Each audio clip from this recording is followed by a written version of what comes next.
The 30th of January 1948 शाम के 5:17 दिल्ली के एक शांत बगीचे में 3 गोलियों की आवाज गूंजती है और उसी पल एक ऐसा इंसान गिर जाता है जिसने दुनिया को अहिंसा सिखाई थी।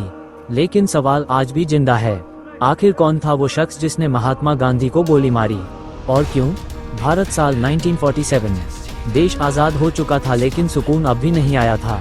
हिंदू और मुस्लिम के बीच तनाव, देश के बंटवारे की आग, हर तरफ डर, गुस्सा और नफरत फैल रही थी। इसी समय एक बूढ़ा आदमी बिना किसी हथियार के लोगों को शांति और भाईचारे का संदेश दे रहा था। उसका नाम था महात्मा गांधी। गांधी जी का मानना था कि नफरत से सिर्फ तबाही होती है और प्यार से ही देश जुड़ सकता है। लेकिन हर कोई उनकी बात से खुश नहीं था। कुछ लोग मानते थे कि गांधी जी ने देश के बंटवारे को रोकने के लिए कुछ नहीं किया। कुछ को लगता था कि वो मुस्लिमों का ज्यादा समर्थन कर रहे हैं। इन लोगों में एक नाम था नथुराम गोडसे, एक पढ़ा लिखा आदमी जो पहले गांधी जी का सम्मान करता था, लेकिन धीरे धीरे उसके मन में गुस्सा भरता गया। वो मानने लगा कि गांधी जी की नीतियां देश के लिए नुकसानदायक हैं और यहीं से एक खतरनाक सोच ने जन्म लिया। साल 1948, जनवरी का महीना, दिल्ली के बिरला हाउस में गांधी जी रोज शाम को प्रार्थना सभा करते थे। लोग दूर दूर से आते थे उनकी बातें सुनने, उनसे मिलने। द 30th ऑफ जनवरी 1948 दिन सामान्य ही था। गांधी जी ने दिन भर लोगों से मुलाकात की, कुछ महत्वपूर्ण चर्चाएं की। शाम होते होते वो अपनी रोज की प्रार्थना के लिए निकल पड़े। उनके साथ थीं उनकी पोती जैसी मानी जाने वाली आभा और मनु। गांधी जी थोड़ा देर से चल रहे थे क्योंकि वो कमजोर हो चुके थे, लेकिन उनके चेहरे पर वही शांति थी। उन्हें क्या पता था कि ये उनकी जिंदगी का आखिरी दिन है। उसी भीड़ में एक आदमी खड़ा था, सादा कपड़े, शांत चेहरा, लेकिन उसके मन में एक खतरनाक इरादा छुपा था। वो था नाथूराम गोडसे। जैसे ही गांधी जी आगे बढ़े, लोग उनके चरण छूने लगे और तभी गोडसे भी आगे बढ़ा।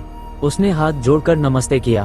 कुछ सेकंड के लिए सब कुछ सामान्य लगा, लेकिन अगले ही पल गोडसे ने अपनी जेब से पिस्तौल निकाली और बिना किसी हिचकिचाहट के 3 गोलियां चला दी। धड़ धड़ धड़ गोलियां सीधे गांधी जी के सीने में लगीं और वो जमीन पर गिर पड़े। उनके मुंह से आखिरी शब्द निकले, हे राम। पूरा माहौल सन्नाटे में बदल गया। लोग समझ ही नहीं पाए कि अभी क्या हुआ। कुछ सेकंड पहले जो शांति थी, अब वो डर और अफरा तफरी में बदल चुकी थी। गोडसे वहीं खड़ा रहा। उसने भागने की कोशिश नहीं की। उसे तुरंत पकड़ लिया गया और इस तरह दुनिया ने अपना सबसे बड़ा शांति दूत खो दिया। इस खबर ने पूरे देश को हिला दिया।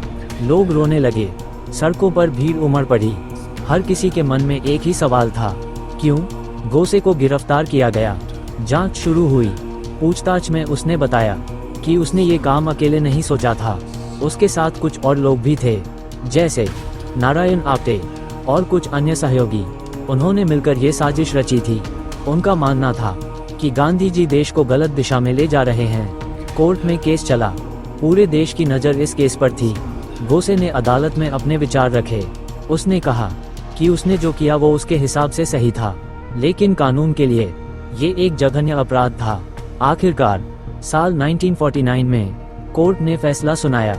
नाथूराम गोडसे और नारायण आप्टे को फांसी की सजा दी गई। द 15th ऑफ नवंबर 1949 दोनों को फांसी दे दी गई। लेकिन क्या इससे सब खत्म हो गया? नहीं। गांधी जी की मौत के बाद पूरा देश सोचने पर मजबूर हो गया, क्या हम सच में आज़ाद हैं? अगर नफरत इतनी बड़ी हो सकती है कि वो एक इंसान की जान ले ले, तो क्या हम सही रास्ते पर हैं? गांधी जी चले गए, लेकिन उनके विचार आज भी जिंदा हैं। अहिंसा, सत्य और प्रेम, यही वो चीजें हैं जो एक देश को मजबूत बनाती हैं। और शायद यही वो सबक है जो हमें उस दिन से सीखना चाहिए था। लेकिन सवाल आज भी वही है, क्या हम उस सबक को समझ पाए या इतिहास एक बार फिर खुद को दोहराने के इंतजार में है?